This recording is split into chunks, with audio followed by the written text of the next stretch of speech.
What is going on, everybody? It is Dylan with DFS, bringing you a brand new video. Today's video going over Week 12's main slate, cash and tournament plays. So this slate is kind of getting easier to see where ownership's going to be at, kind of see the good matchups. A lot of injuries this week, both offensively and defensively, allowing plays. So let's get into cash for quarterbacks. So starting off, the most expensive quarterback that I'm looking at for cash is Jared Goff. Just a really good matchup against Indy, one of the hottest offenses in the league, is a dome. A lot of like for that Detroit offense. Detroit, missing now a starting corner. Kind of like Indy's offense a little bit on the backside of that. They are home, so I do think this game could be back and forth. But the way Detroit's offense has been so good, Jared Goff for 6,600, definitely a cash play. Continue to go down. There's two quarterbacks back to back. Geno Smith at 5,700 against Arizona. Just a really good matchup for him as well. The amount of pass attempts, the amount of passing yards he has the potential to get, and first price point, it definitely pays off, right? Like Geno Smith, we've barely seen him go above 6K this season, and the amount of performances to where he's hit value 18, 20, 25, 22, 28, 6, like he's hitting 3x value like almost every game, right? He's providing those pass attempts to his receivers. Honestly, if you look at some of the recent matchups, they went against San Fran, but San Fran kind of a tougher defense for wide receivers. The Rams have been playing better. Buffalo's defense there. Like there was some tougher matchups, but this one against Arizona, which Arizona's defense has been up and down. I still think overall they're bad, but for his price point, the amount of pass attempts he gets, the yardage, I do really like Geno Smith. And then Anthony Richardson at 5,600 at home against Detroit. I mentioned Arnold is out for Detroit. That's a huge blow for them. Detroit really hasn't seen a whole lot of mobile quarterbacks this season. Kyler Murray had, I think, 40-ish rushing yards against them, so getting 4 points there. But kind of seeing Anthony Richardson ups and downs this season, like honestly, but I think the rushing upside is what makes him so enticing on this slate, right? We've seen him just get free points from rushing all the season, right? The passing has not been there. It really hasn't. You look at every game he's played this season.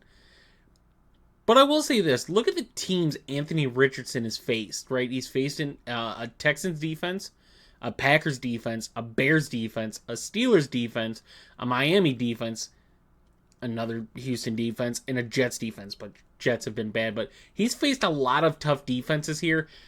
Now, Detroit's defense against wide receivers has been terrible. They are like a bottom 5 defense to wide receivers. Gives you that, that hope that if Anthony Richardson plays an okay game, he pays off, right? So what you need out of Anthony Richardson in this one is about 17, 18 points. That's realistic when a guy that gets, 4 to 5 points just off of rushing. If he gets a touchdown, you're likely over 10, right? You can go and just look at his season numbers. He's averaging 39 yards a game. He's gotten 3 rushing touchdowns, but 2 just came in the last game. He's getting 3.9. If he does get a rushing touchdown, you're talking about 10 points right there. He only needs to get 8 more, which is, 200 yards? That's it. So I think it's realistic that Anthony Richardson hits his value in that game to where if Detroit's offense does what they do, it's going to be a back and forth game. Detroit's going to score. If Anthony Richardson can, that's on him. But Detroit should be able to score and have a really good showing. And then going down to the 4K range, we have 2 quarterbacks, but one is for cash. Tommy DeVito here at 4K on the road or at home against Tampa Bay. The question mark is Malik Neighbors. Now, DeVito has paid off in the past without Malik Neighbors, right? With Daniel Jones being seriously injured. DeVito paid off if you go back and look at his games, especially for his price points. He was never highly priced. He paid off. So at 4K, he needs 14 points, right? I think it's realistic against a Tampa defense that has just gotten burnt by receivers all season long, and the quarterback plays there as well. So DeVito has still Wan'Dale Robinson, Darius Slayton as targets, guys that have had really good games with Daniel Jones. DeVito can scramble, but I don't think we're going to see a lot of it. So at 4K, he's got to be considered for cash. It allows you to pay up for some of these running backs, and if you want to, go the pay up at tight end, wide receiver, which there are a couple good plays, but I don't think you really need to go there. He is an option. Now going to tournament for quarterback, right? Jaden Daniels at home against Dallas. The reason he's not a cash, he just has not been as used, right? If you're talking about the price point, as soon as he started to get priced up, right, you see the 20-point performances, and then Carolina, he gets 5 against Chicago, pays off, gets 25. 19 doesn't kill you against the Giants, 8 and 14, but for his price point, like, that doesn't do what you need it to do. So he has a game where Dallas has a lot of injuries offensively and defensively now. They're one of the worst teams against the run. There's a real scenario to where, Jaden Daniels has a 15, 16-point game and has a good quarterback stat line, but for fantasy and DFS, it doesn't look as good. But there is also a scenario to where he has an explosive game. He's using his legs right. Micah Parsons is there, gets to the quarterback, could see Daniels scramble. McLaurin and Noah Brown have some really good matchups, as well as Zach Ertz. There are two scenarios to where Jaden Daniels and the Commanders just destroy Dallas, and Jaden Daniels doesn't have a really good game, or you start to see Washington kind of struggle against Dallas for, whatever reason, offensively, defensively, and they have to use him. And the matchups are great for Washington, so I don't love it in cash. I don't think you need to pay up for him this week, but he is there. Mahomes, I will mention, is a tournament play on the road against Carolina. Carolina's defense has just been piss poor all season.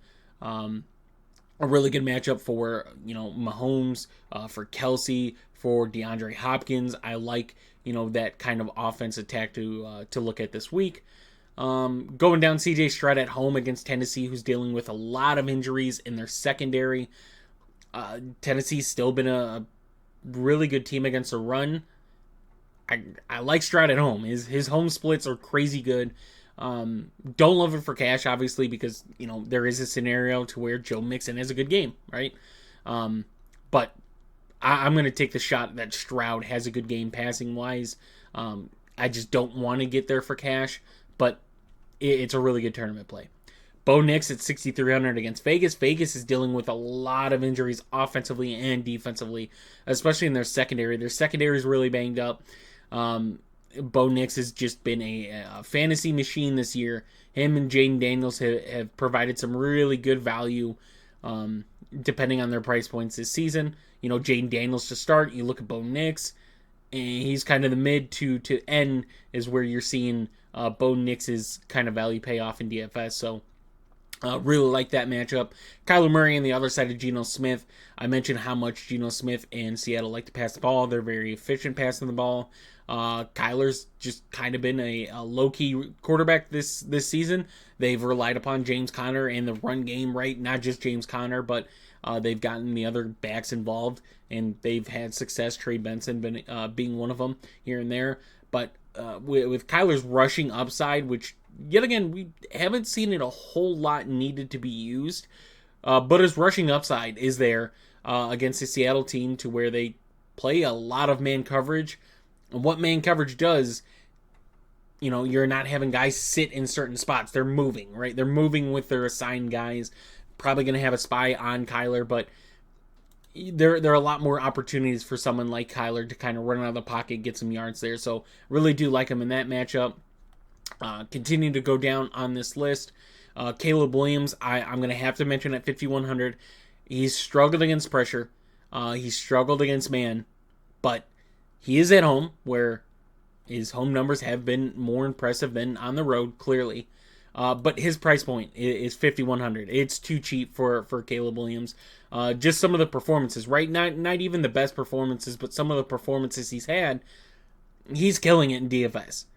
The other performances he's had, he's killed your roster, right? If you played him, killed that line, right? 6, 9, 10, 11, 9, 7. Those have killed. But the games he does well, 23, 26, 29.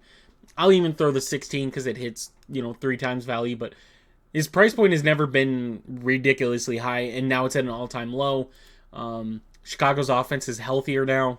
So I do like Caleb Williams. I will mention him at 5,100. And then we're going to go back down to the 4K quarterbacks, where we have Brandon Allen on the road against Green Bay. It's not the best, but if you wanted to get leverage off of Tommy DeVito in tournaments, right? Because people are going to play Tommy DeVito. More in cash in tournaments, I would assume. But if you're looking to get leverage off of that, Brandon Allen at 4K. I'm just going to throw it out there. Still has CMC, still has Deebo Samuel, still has, the emerging of Juwan Jennings. Ricky Pearsall has played really well.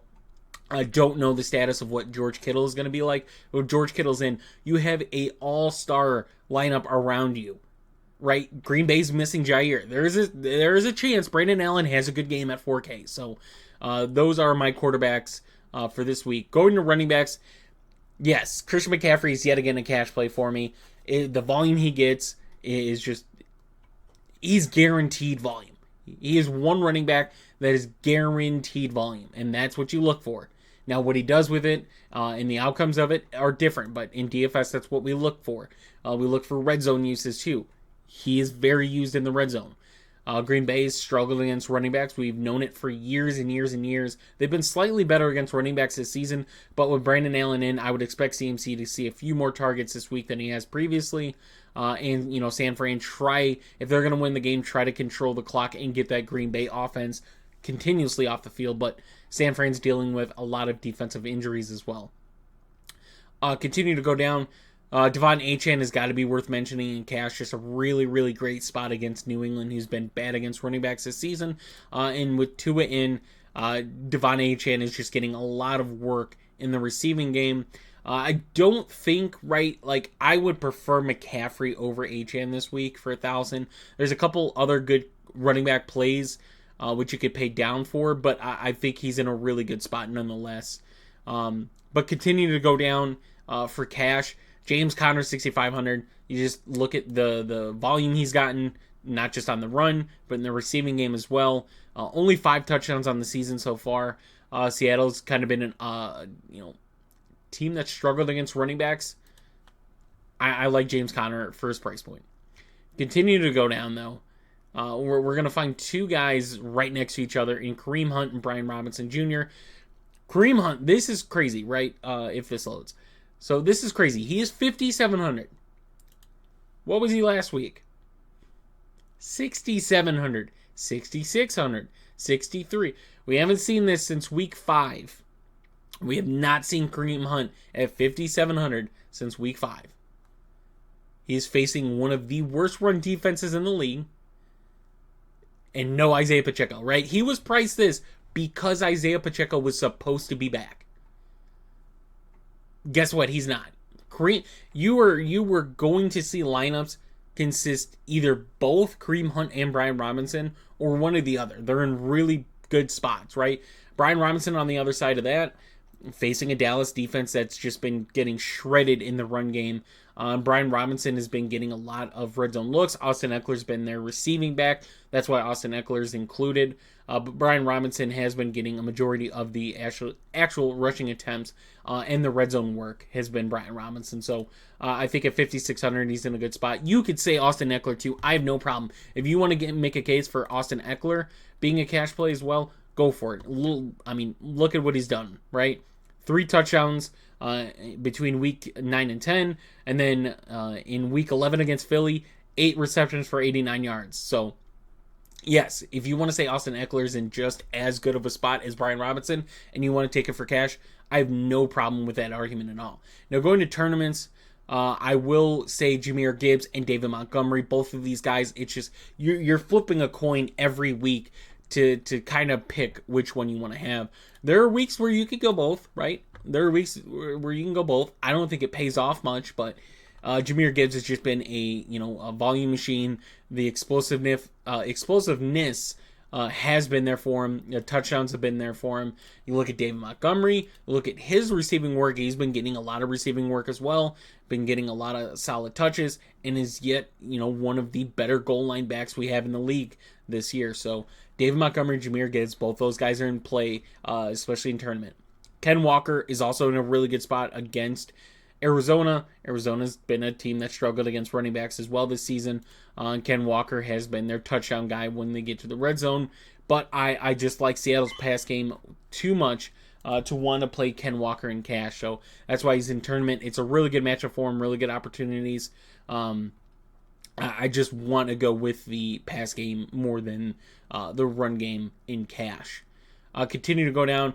Tyrone Tracy against Tampa Bay. Look, Tampa Bay plays running backs good on the ground. Where they have struggled is in the receiving game, right? Tyrone Tracy, we've seen games to where they include Devin Singletary, they include Eric Gray, but when it's Tyrone Tracy, right? When it's Tyrone Tracy just being the only back, he's definitely paid off a lot. Obviously against Washington doesn't pay off. Doesn't get a whole lot of work against Philly. But, you know, you're seeing the volume 18, 17 plus targets, 20, 16, 18. Like, he's getting volume, right? With DeVito being in there, I like Tyrone Tracy to kind of get a few more targets in that one. The Giants going to use him as their premier back. So at 6K, I think he's at a really good price. Gets the receiving work. Going down,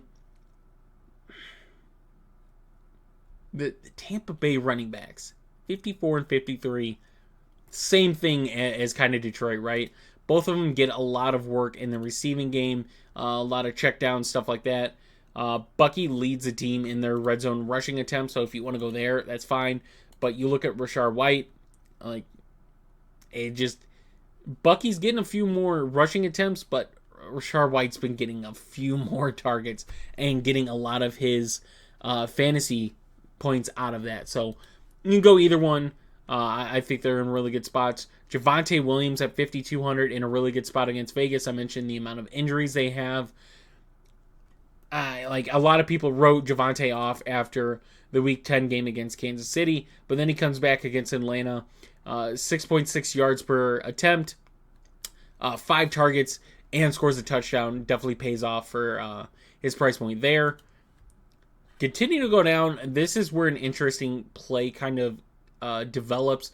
We're going to go all the way down to 4,300. Amir Abdullah at 4,300 against Denver. It's not the greatest matchup, but it looks like Zamir White and both Alexander Mattison are going to be out. So you get a very cheap running back play in Amir Abdullah. So he's definitely in my player pool this week as well. And that's if Mattison and White are both out. They both have to be out. Not just one. Both of them have to be out. For wide receivers for cash, Nico Collins is in a really good spot. I mentioned that C.J. Stroud plays good at home. Nico Collins has been, the guy with him. Last week, I played him in that showdown, and he didn't pay off, right? 9.4 points. But if you would have included the touchdown he got to start that game, which was, 14 points? If you had 14 points of that, he definitely pays off. I think he's in a really good spot against the Titans. It's a division game. It's at home. Tennessee dealing with secondary injuries. I think Nico Collins is in a really, really good spot for me. Continuing to go down, DK Metcalf. I'm going to just throw both of them in there. DK Metcalf and JSN are both cash plays for me against Arizona. I want to get both of them in lineups this week to where I'm okay with double stacking these guys with Geno.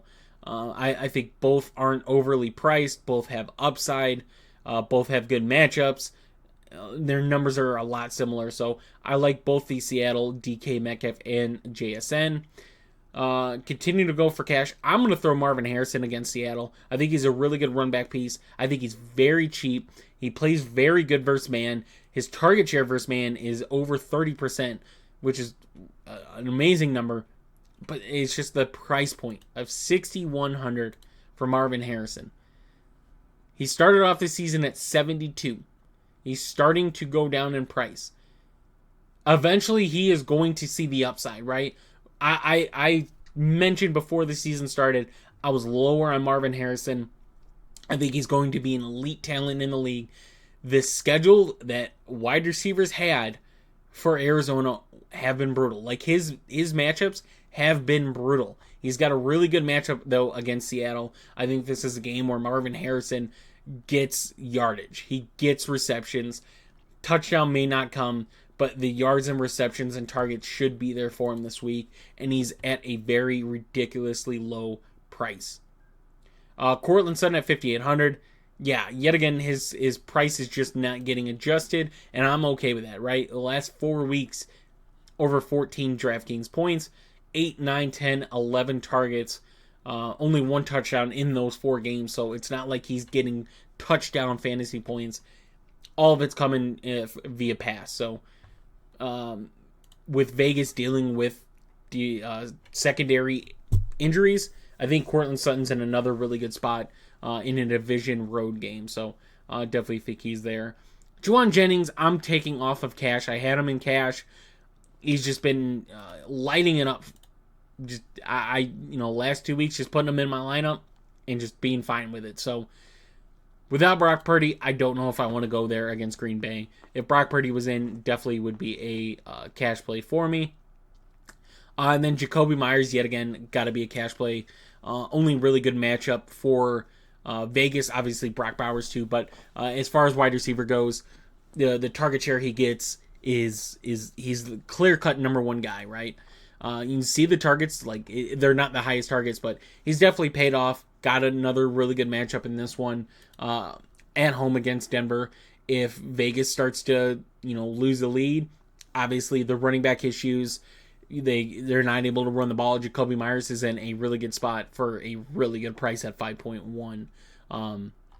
So now going to tournaments, Amon-Ra is got to be a tournament play. Like I don't think you need to pay $8,300 in cash for Amon-Ra, but he's in a really good spot against Indy. Obviously Detroit gets Laporta back, but I mean they've been red hot. They've just been so dominant. You just look at the points they've put out, and the issue is they haven't had to use Amon-Ra. They haven't had to use Laporta. They haven't had to use Jameson. They haven't had to use Jameer. They haven't had to use David Montgomery. They're not having to use anybody. They're not in the spots to where Amon-Ra demands targets and yards, where the running game doesn't demand. It's you could flip 5 coins and try to predict which Detroit players are going to play good, right? And have a battle of saying Amon-Ra's going to have a good game, Jameson's going to have a good game, Laporta, Montgomery, Gibbs. Laporta's kind of been the most odd man out of the 5, but I don't know if I want to go with any of them in cash. It's just they all have good matchups, don't get me wrong, but all in risky situations, because if you pick the wrong one, right? If you pick Montgomery and Jahmyr Gibbs has a good game, you screw yourself. If you pick Amon-Ra and Jameson has a good game, you screw yourself. If you pick Jameson and Amon-Ra, like, there's way where it goes south, but in a really, really good matchup with a really red-hot offense. Continuing to go down, Tyreek Hill at 7,200 at home against New England.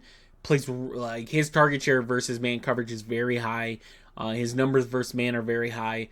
The Patriots have been getting beat by wide receivers all season. I think he's in a really good spot at 7,200. Mike Evans at 7K. If he does return, I'm definitely fine paying for Mike Evans. Although I don't know what version of Mike Evans we get. Obviously, he's been dealing with the hamstring issues pretty much all season.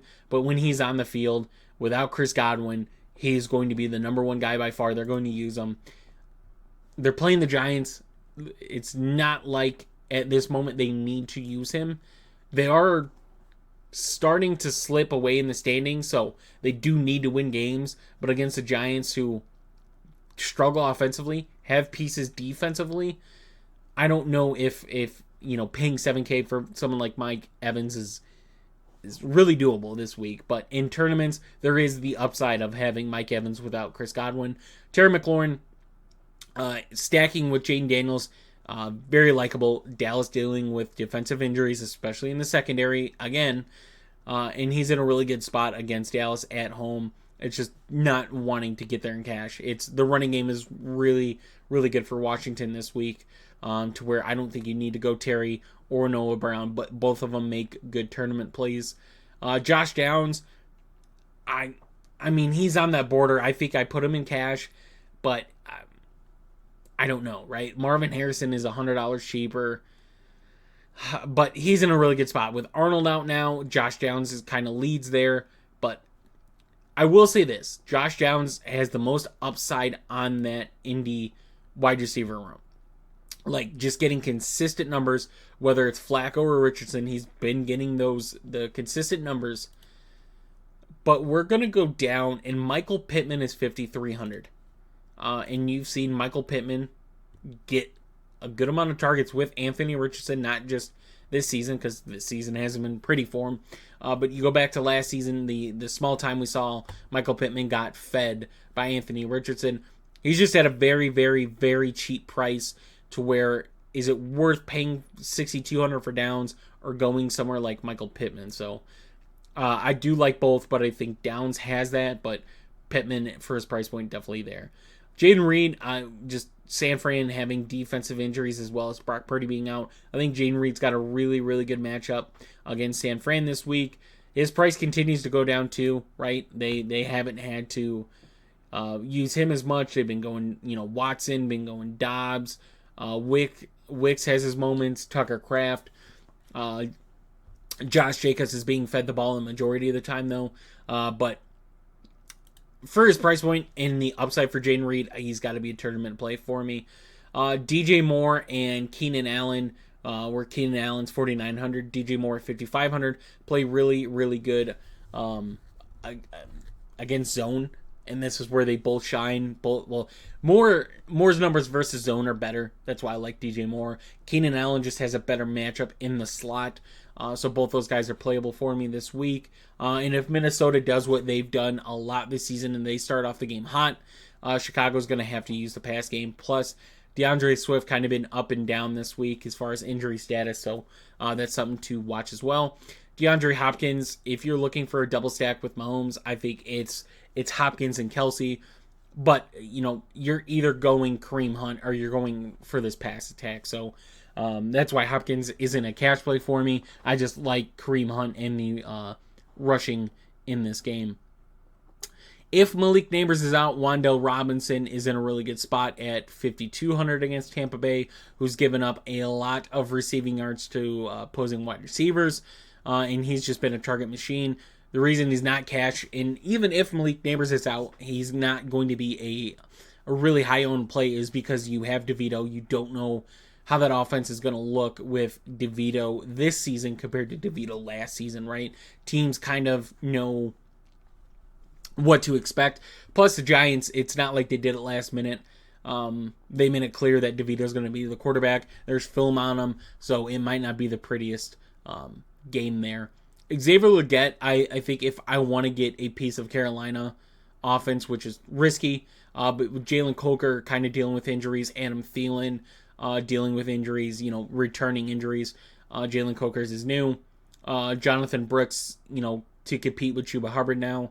Xavier Legette kind of makes sense at 5K. Chiefs have been a really, really good defense, but with the injuries to the wide receivers in that room, Xavier Legette kind of stands out for me at 5K.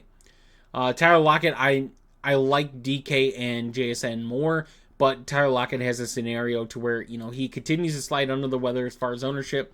The fantasy points have not been as high as JSN and DK Metcalf, but for 4,800, he's had some games pay off this season. And plus, this is the cheapest we've seen Tyler Lockett. Like, DK dropped a lot of prices.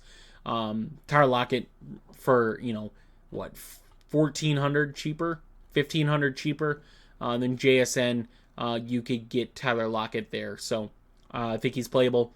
Demario Douglas at 4,500 on the road against Miami. He's just been a solid receiver, right? Hasn't really, blown the stat line away, but he's just been a solid guy, been getting solid targets. A lot of people like Kayshon Boutte. I get it. But with the matchups they've had, Tennessee, Chicago, the Rams, he's still kind of produced. Granted, it's not paying off for the price point, but he drops back down to 4,500 this week, so definitely worth mentioning. Noah Brown, I same reason as Terry McLaurin, but for $4,200 cheaper, he's kind of the number 2 guy there. So if you want exposure to Washington pass game, want to pay down a little bit, Noah Brown for $4,200. Westbrook and Kine is going to continue to be in play for me. It's not the greatest matchup. It's not the greatest game script. But the touchdown upside has been ridiculous. Granted, last week, hearing that, right, that sideline pass and took it house. The other one's kind of, just being a taller receiver. Granted, for 3K, like 7.9 isn't bad. 9 is great. 11 is amazing. 16 is amazing. 22 is killer. If Houston is as good as they should be in that game, he's a piece to kind of target and get leverage off of Calvin Ridley. So, yeah. Vele, if you like Denver's pass game in this one, I really like Cortland Sutton, but Vele's there worth mentioning. And Mitchell, just the numbers he has versus man, like the potential numbers he has versus man, are ridiculous. So, although he's seeing wide receiver 4, right, he's going to mix in with Downs, Pittman, and Pierce. If he gets on the field, they're going to try to go deep with him. So, at his price point, $3,900, I'm okay with just taking a shot on it. And then Keyshawn Boutte, right? A lot of people like him. He's been getting 6 targets the last 4 games. Granted, doesn't entirely pay off. But if this is where you're punting and you're getting somewhere else, it's not the worst thing in the world. 8, 7, 7. It's not the worst thing. So, it's kind of it for wide receiver. Moving on to tight end. In cash, I'm looking at just a few names. I'm looking at Travis Kelce at 5,800 against, we have 2 of the worst defenses versus tight ends. So Travis Kelce, 5,800. I definitely think you could put Kareem Hunt and Travis Kelce in the same line. I don't have a problem with that one. But Kelce at 5,800. Hunter Henry at 4K versus Miami. Right? Like, it's just the target share he's getting. Obviously, Austin Hooper is there to take some volume too, running a lot of 2 tight end sets. Hooper just, getting in on plays. But for a 4K, a guy that's gotten 17, 9, 12, 12, it isn't the worst on this slate and, allows you to kind of pay up at other spots. So Hunter Henry at 4K. And then for me, my last one, Zach Ertz at home against Dallas. I just think he's in a really good spot. Mention like Noah Brown's 4,200, Terry McLaurin's 6,800. If you're looking for a guy that's just, a guy that's gotten, some targets, like he's there. He's there at 3,800. Dallas with a lot of injuries defensively. For a cheaper tight end that's gotten higher volume games, right? We've seen him get, a few targets, but over the last 4 weeks that he's gotten, you're talking 27 targets in those 4 games. So, it's not the greatest, but you're getting Zach Ertz kind of back down at that 3,800 to where we saw him spike up a little bit and it starts to get you off him.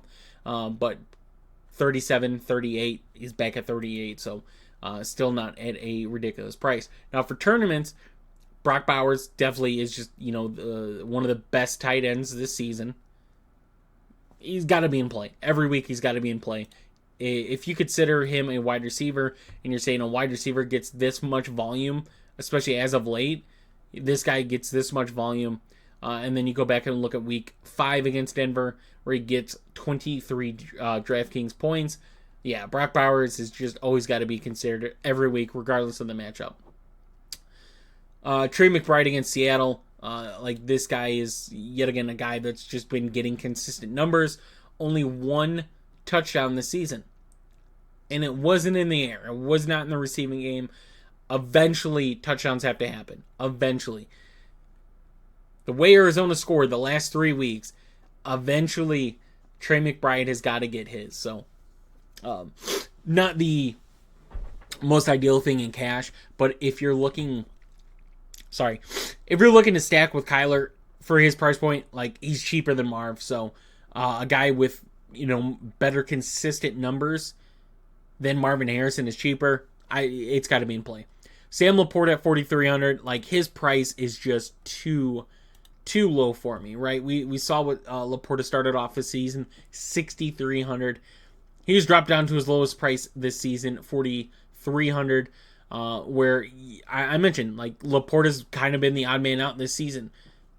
But a 4,300, he could definitely pay off. Like, this is the cheapest guy in that offense. So, if you want the cheapest guy and get leverage if Laporta has a really good game over Amon-Ra and Jameson Williams, like, you're looking at a huge smash spot. So, at 4,300, Laporta in play. I will continue to mention Juanu Smith emerging as, like, you could say the number 2 guy. Like, Jalen Waddle's numbers have not been crazy good this season. Juanu Smith, facing a former team, right? Granted, he was in Atlanta last, but this is a former team that paid him a lot of money and didn't use him. There's a scenario to where he's going to get the ball a lot and kind of show why it was the wrong move, not utilizing him and using him.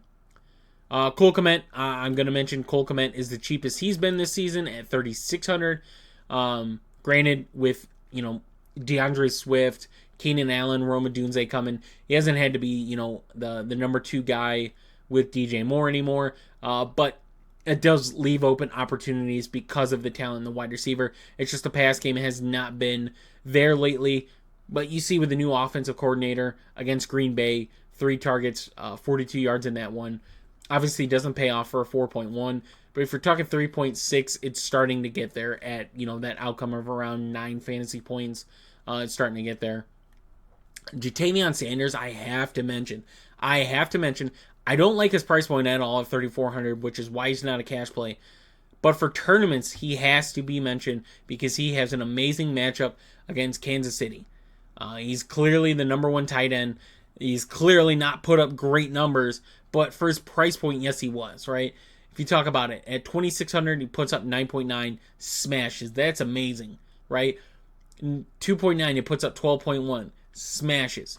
3.1, no. Like, it doesn't really hurt you because you're only paying 3,100. But, the other 2 weeks, 2,900, 12.7 again. 3,400, 8.8 really doesn't pay. And now he's at 3,400 again. But his matchup, his matchup is just amazing. So I definitely want to get exposure there. And then I will throw out, I will go all the way down here. And we're going to go to Dallas. And we're going to say Luke Schoonmaker or Span Ford. Both these guys in play, right? Span Ford, 5 targets, 42 yards. Schoonmaker, 10 targets, 6 for 56. So I think both guys are kind of in play for me. It's a coin flip, honestly. And then defenses, like I mentioned, I'm not overly, biased on any defense. But I will mention the Chiefs' defense against Carolina. Houston against Tennessee. The Vikings against Chicago. The Buccaneers now, especially if Malik Neighbors is gone, the Buccaneers against the Giants are very good pay up. Denver against Vegas. Vegas, just they're not a good offense. They're, number 1 and number 2 running backs are out. So I have to mention that.